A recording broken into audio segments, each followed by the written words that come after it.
SRH போட்டு நம்மள அந்த அடி அடிக்கிறாங்க. அப்போ கூட நம்ம பவுலர்ஸ் வந்து கேப்டன் பந்தங்க கொடுங்க, பந்து கொடுங்க, நான் போடுறேன் அப்படின்னு சொல்லி தான் தானா முன் வந்து நம்ம பவுலர்ஸ்லாம் பவுல் பண்ண தயாரா இருந்தாங்க. பேட்ஸ்மேன்களுமே பாத்தீங்களா எந்த அளவுக்கு அடிச்சாங்கன்னு. சேசிங்லயே நம்ம டீம் இந்த அளவுக்கு ஸ்கோர் பண்ணியிருக்கோம். இதெல்லாம் நினைக்கும் எனக்கு ரொம்ப பெருமையா இருக்கு. ஆனா நம்ம எல்லாம் ஒற்றுமையா இருக்கணும், ஒற்றுமையா இருந்தா தான் ஜெயிக்க முடியும் அப்படின்ற மாதிரி மும்பை இந்தியன்ஸ் கேப்டனான ஹர்திக் பாண்டியா ட்ரெஸ்ஸிங் ரூம்ல பயங்கரமா புலம்பி இருக்காரு.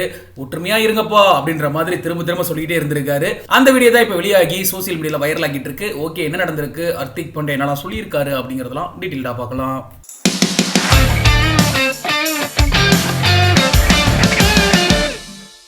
மும்பை இந்தியன்ஸ் அவங்களோட இரண்டாவது லீக் போட்டியில சன்ரைசர்ஸ் ஹைதராபாத் அணிக்கு எதிராக விளையாண்டாங்க.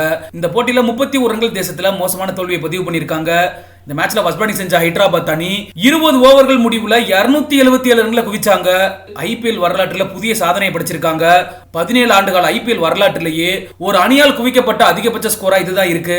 மும்பை இந்தியன்ஸ்ல ஜாஸ்பிரிட் பும்ராவை தவிர வேற எந்த பவுலர்ஸ் போட்டாலும் சரி ஹைதராபாத் பேட்ஸ்மேன்கள் செதற அடிச்சாங்க. கடைசி கட்டத்துல டெத் ஓவர் கிங்கா இருக்கக்கூடிய ஜாஸ்பிரிட் பும்ராவை கூட கிளாசன் பொளந்து கட்டிட்டாரு. இருந்தாலும் மனம் தளரவே இல்ல மும்பை இந்தியன்ஸ் அணி. சேசிங்ல 246 ரன்களை குவிச்சிருந்தாங்க. போராடி தான் தோத்து போனாங்க. ஆல்ரெடி மும்பை இந்தியன்ஸ் அணி குஜராத் டைட்டன்ஸ்க்கு எதிராக முதல் லீக் போட்டியில் தோல்வி அடைஞ்சிருக்காங்க.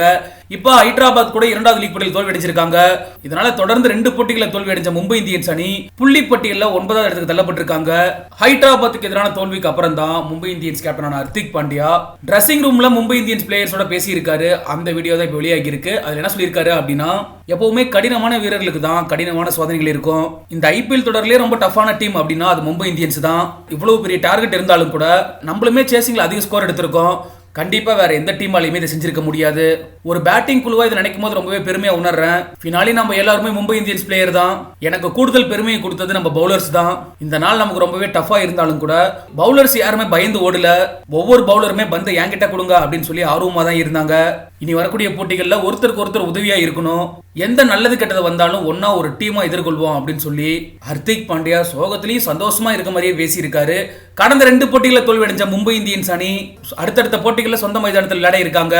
ஏப்ரல் 1ஆம் தேதி ராஜஸ்தான் ராயல்ஸ்க்கு எதிராக 3வது லீக் போட்டியில் பங்கேற்க போறாங்க அப்படிங்கிறது குறிப்பிடத்தக்க விஷயம். இந்த போட்டியானது மும்பை வான்கடே மைதானத்தில் நடைபெற இருக்கு.